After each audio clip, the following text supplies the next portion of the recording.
At 14, my father left me at a bus station after believing a lie and told me, "You're not my daughter anymore." I sat there crying. 3 hours later, CPS called. He dropped the phone when he heard what they said. It was cold that morning. Not snowing, just that gray kind of cold that sinks into your bones. The kind where everything feels quiet and wrong. The bus station smelled like old coffee and wet concrete. I remember the sound of buses pulling in and out, the hiss of air brakes, people dragging suitcases. Everyone was going somewhere. I wasn't. My dad stood next to me with his arms crossed. He didn't look at me. He kept staring at the big digital clock above the ticket counter, like it was the most important thing in the world. His jaw was tight. I could see the vein in his neck pulsing. "You got your backpack?" he asked. I nodded. My throat hurt too much to speak. "Good," he said. "Sit here." That was it. No hug. No explanation. He pointed to a metal bench near the wall. Cold, scratched, uncomfortable. I sat down. My legs were shaking. I thought maybe he was buying tickets. Maybe we were going somewhere together. Then he turned around and walked away. At first, I didn't panic. I told myself he'd be back in a minute. He always walked fast when he was mad. 5 minutes passed. 10. I watched every man who walked by, hoping it was him. My chest started to feel tight. That's when the words came back to me. From the car ride. "You think I don't know?" he had said, gripping the steering wheel. "You think I'm stupid?" "I don't know what you're talking about," I said. And I meant it. He laughed, but there was no humor in it. "Your mother finally told me the truth." My mom. The woman who left when I was 6. The woman who only called on birthdays when she remembered. The woman who always sounded drunk or tired or both. "She said you're not mine," he said. The car went silent except for the turn signal clicking. I remember staring at my hands in my lap. They looked so small.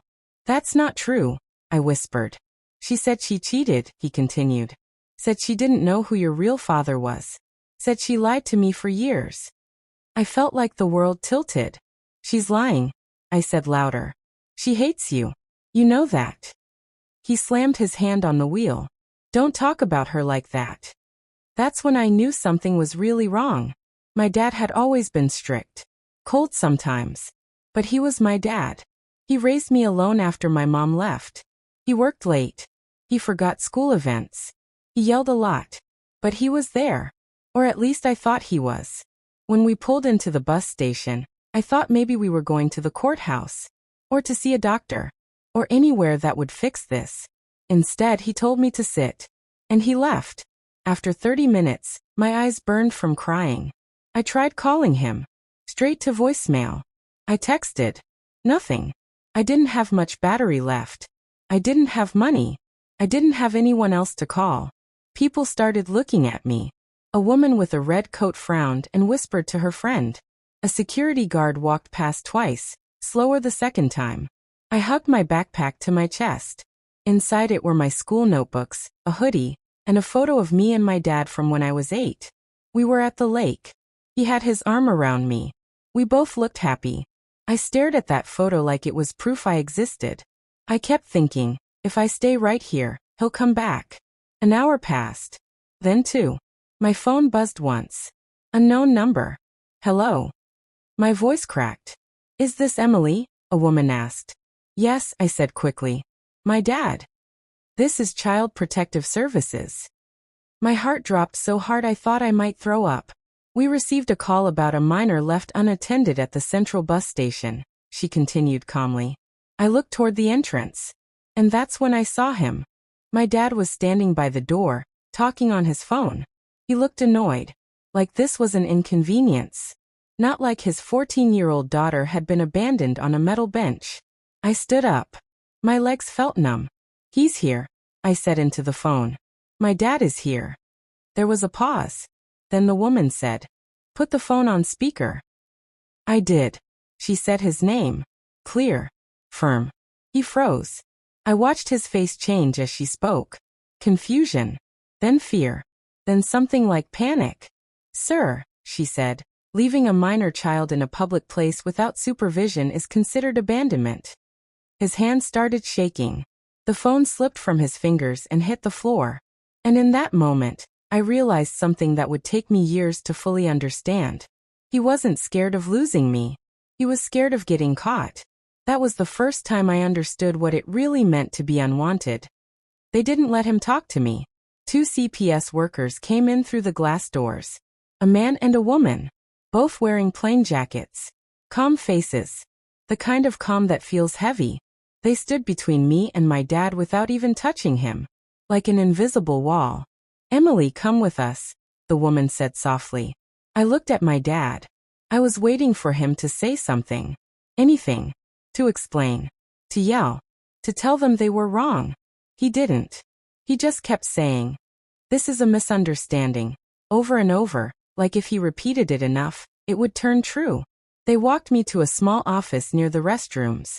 It smelled like cleaning spray and old paper. The door closed.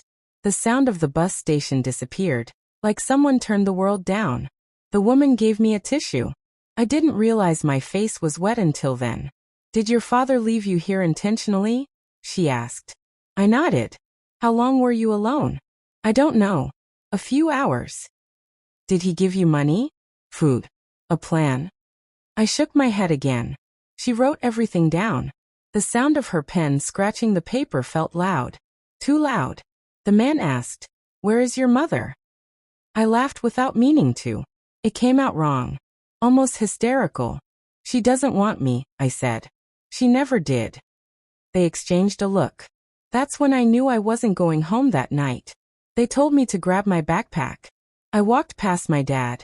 He finally looked at me then. Really looked. His eyes were red. But not from crying. From anger. "You did this," he said quietly. So only I could hear. I stopped walking. "I didn't lie," I said. My voice was shaking, but I meant every word. "I didn't do anything." He turned his head away. That was the last thing he said to me for 3 years. The car ride was silent. Streetlights passed by like slow blinking eyes. I pressed my forehead against the cold window and watched my breath fog the glass. I kept thinking, this can't be real. This is just one bad night. We stopped at a building that looked like a house but didn't feel like one. Peixe wolves. No decorações. Too clean. Too empty. "This is temporary," the woman said, like she knew exactly what I was thinking. "Just until we figure things out." Temporary became my least favorite word. They gave me a room with a twin bed and a thin blanket. No lock on the door. No posters on the walls. I lay there staring at the ceiling, listening to unfamiliar footsteps in the hallway. I didn't sleep. Every time I closed my eyes, I heard my dad's voice. "You're not my daughter anymore." I started to believe him. School was worse. I had to explain to the counselor why CPS dropped me off. She nodded like she understood, but she didn't. No one did. Kids whispered. Teachers looked at me differently. Like I was fragile. Or dangerous. Or both. One girl asked, "So, what did you do?" I wanted to scream. I started eating lunch in the bathroom. I stopped raising my hand in class. I learned how to disappear. After 2 weeks, they moved me to a foster home. The Smiths. Nice smiles. Too nice. They kept saying sweetie and honey, like it was part of a script. They had rules for everything. How long showers could be. How loud the TV could be. When lights had to be off. I followed every rule. I thought if I was perfect, someone would want me. Mrs. Smith would tell people, "She's quiet. Very well behaved." Like that was my whole personality. At night, I'd lie in bed and imagine my dad calling. Apologizing. Saying he made a mistake. Saying he was sorry he believed her. Saying he loved me. The phone never rang. Months passed. Then I found out the truth. I overheard a phone call. Mrs. Smith didn't know I was home early. "She's definitely his," she said. "DNA test confirmed it months ago." I froze in the hallway. "So yeah, he knew," she continued. "He just didn't want her anymore." I slid down the wall and sat on the floor. My ears were ringing. He knew. The lie wasn't the reason. I was. That was the moment something inside me broke. Quietly. Cleanly. Like a bone snapping without sound. I stopped waiting after that. I stopped hoping. And that's when I started surviving. Surviving didn't look heroic. It looked small. It looked like waking up every day before my alarm, so no one could accuse me of being lazy. It looked like folding my clothes the same way Mrs. Smith liked them, sharp edges, no wrinkles. It looked like saying yes, ma'am, even when my chest felt tight. It looked like learning how to be invisible without disappearing completely. I was 15 when I realized no one was coming to save me. That thought came to me one night while I was washing dishes. The Smiths were watching TV in the living room. Some loud game show. People cheering. Laughing. The water was too hot, but I didn't turn it down. I liked the sting. It reminded me I was still here. I caught my reflection in the dark kitchen window. Thin. Pale. Hair pulled back tight. I didn't recognize the girl staring back. That girl wasn't someone's daughter. She was just a responsibility. They moved me again after 8 months. No issues, the caseworker said. Just a better fit. That was another phrase I learned to hate. The new house was smaller. Old carpet. A constant smell of cigarettes and fried food. The woman there, Karen, didn't smile much. She didn't pretend to care either, which almost felt better. Don't touch my stuff. Don't make noise after 10. Don't expect anything extra, she said on the first day. I nodded. She had 2 other foster kids. A boy who barely spoke and a girl who hated me on sight. She hid my shoes once. Told Karen I stole her charger. I learned quickly that the truth didn't matter. What mattered was who people believed. And people never believed me. I started working babysitting jobs at 16. Cash only. Late nights. I liked other people's houses. The quiet after kids fell asleep. The way families left notes on the counter with instructions and smiley faces. Sometimes I'd sit on their couches and imagine that life was mine. That someone would come home and ask how my day was. That I belonged to the mess and the noise. Then the parents would return. Thank me. Hand me money. And I'd walk back into the dark. Alone again. The first time my dad contacted me was by accident. I was 17. Almost done with high school. I had learned how to keep my head down, how to get good grades without being noticed, how to not ask for anything. One afternoon, my phone buzzed with a message from an unknown number. This is your father's attorney. Please confirm your address. My hands went cold. I stared at the screen for a long time before replying. My address. Just that. No name. No emotion. A week later, a letter arrived. It wasn't from him. It was about child support. He was trying to reduce it. That was it. That was all I was worth to him now. A monthly payment he wanted to escape. I laughed when I read it. A dry, broken sound. Karen asked what was funny. Nothing, I said. That night, I cried so hard I couldn't breathe. Not because I missed him, but because some stupid part of me had still hoped. Graduation came and went quietly. No parents in the crowd for me. Just a borrowed cap, a stiff gown, and a name called into empty space. I clapped for others. Smiled when they hugged their families. I told myself it didn't hurt.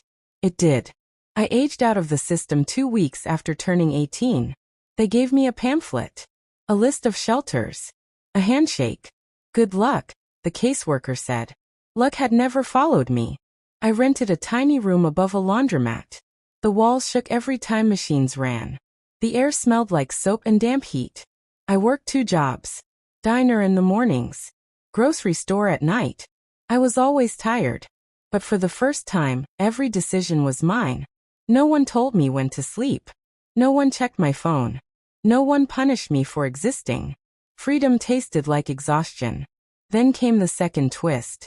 I ran into my mother. At a bus stop. The same kind of bench. The same gray sky. She didn't recognize me at first. She looked older. Smaller. Her hair was messy.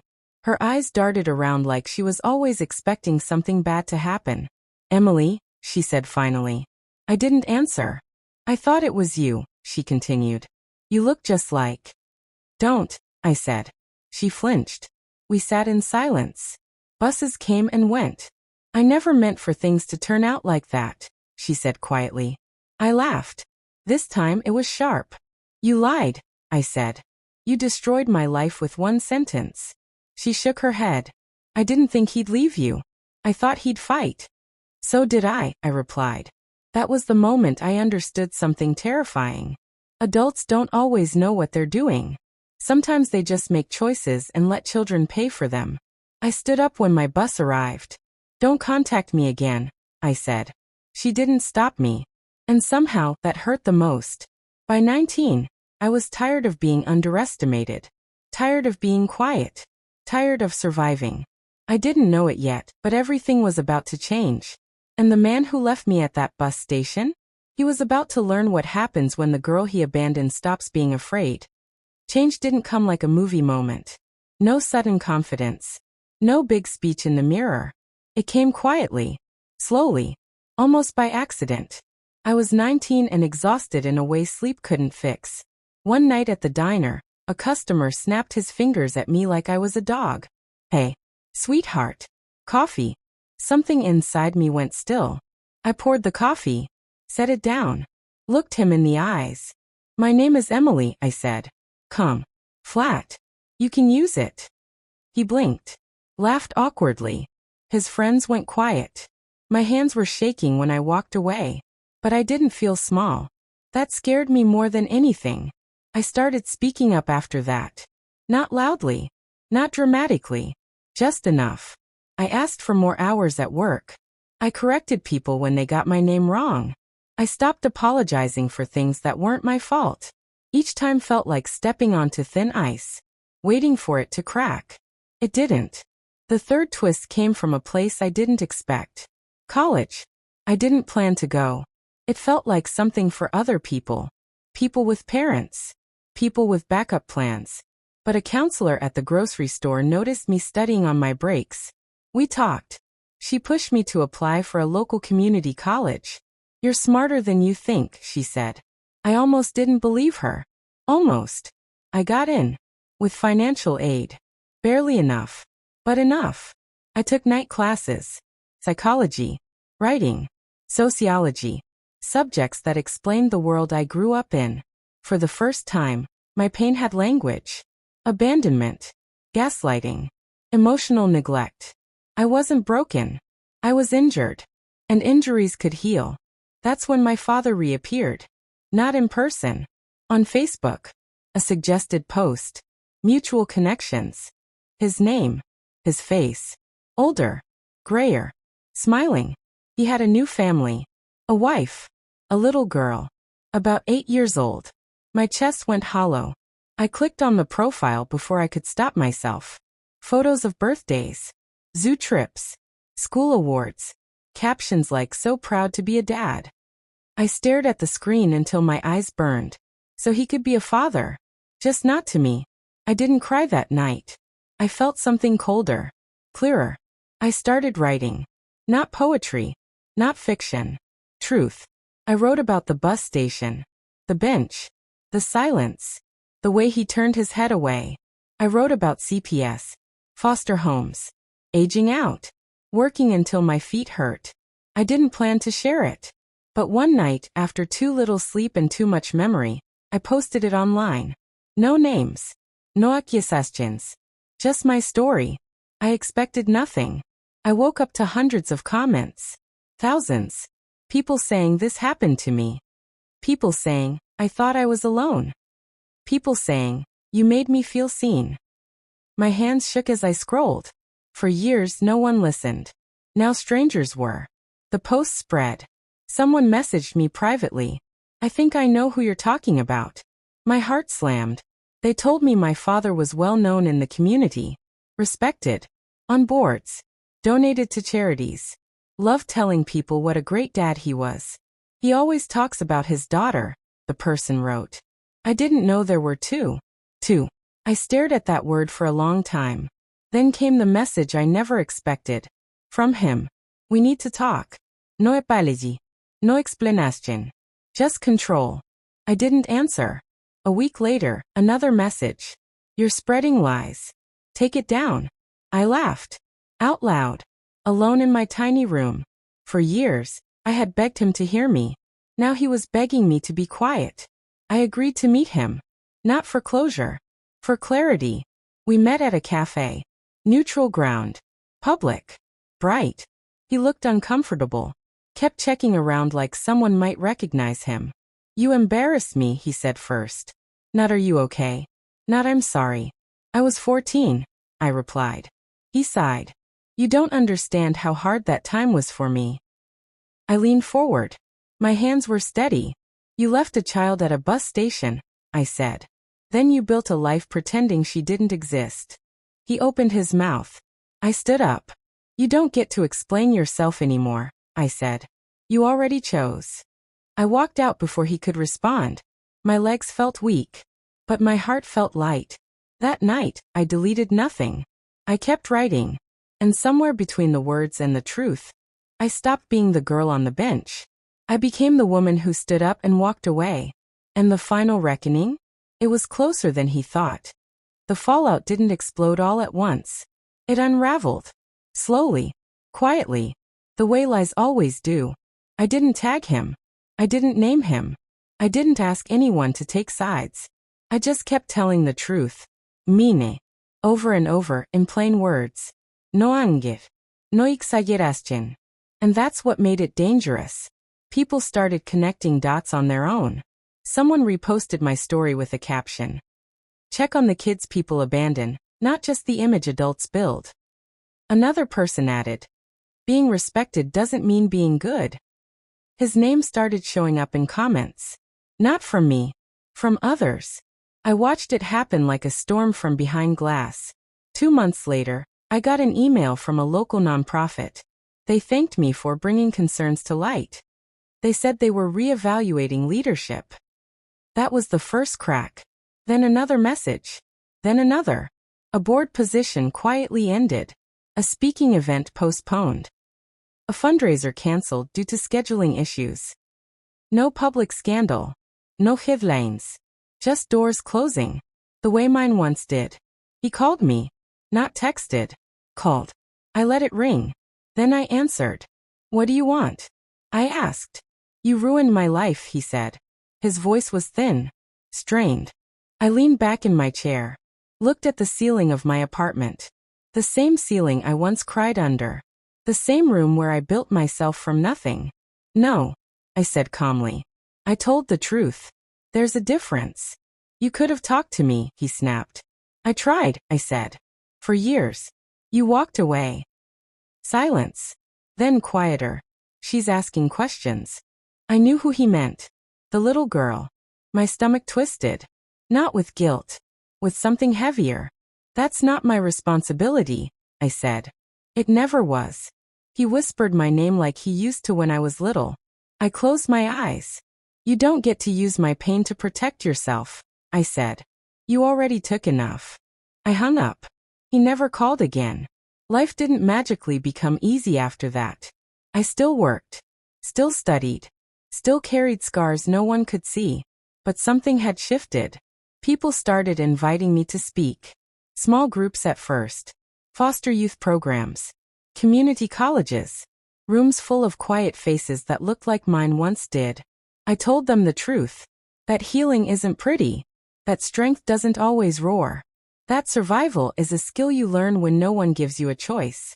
After one talk, a girl hugged me and whispered, I didn't think people like us could grow up okay.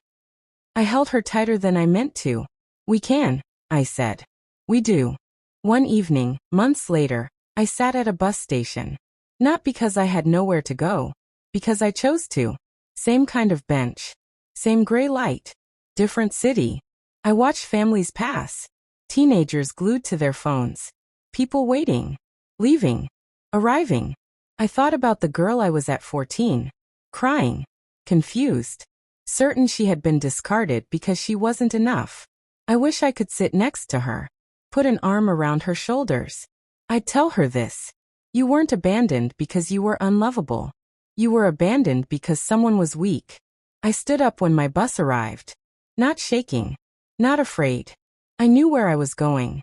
And for the first time in my life, I didn't need anyone else to take me there. He lost the image. I found myself. That was the real karma. And the quiet victory he'll never understand.